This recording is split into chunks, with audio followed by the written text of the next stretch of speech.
রাজনৈতিক দলের নির্বাচনী ইশতেহারগুলো আকর্ষণীয়, কিন্তু তা বাস্তবায়নের আর্থিক সক্ষমতা নেই বলে মনে করে সুশাসনের জন্য নাগরিক সুজন। তাদের দাবি, বড় দুটি দলের ইশতেহারই অতিমাত্রায় উচ্চাভিলাষী। সকালে সংবাদ সম্মেলনে সুজন সম্পাদক ডক্টর বদিউল আলম মজুমদার এসব কথা বলেন। ইশতেহারে রাজনৈতিক দলগুলো শিক্ষা, স্বাস্থ্য ও নারীর ক্ষমতায়নের কথা বললেও প্রার্থী মনোনয়নে তারা অঙ্গীকার ভঙ্গ করেছে বলে মন্তব্য করেন তিনি। ইশতেহারগুলো ভালো, কথার ফুলঝুরি, কিন্তু প্রান্তিক মানুষ ও প্রবাসীদের জন্য কোনো নির্দেশনা নেই।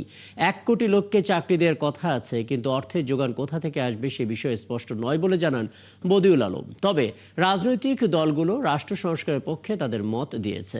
নির্বাচনে যে দল বিজয়ী হবে তারা ইশতেহার কতটুকু বাস্তবায়ন করলো বিষয়টি তদারকি করবে সুজন।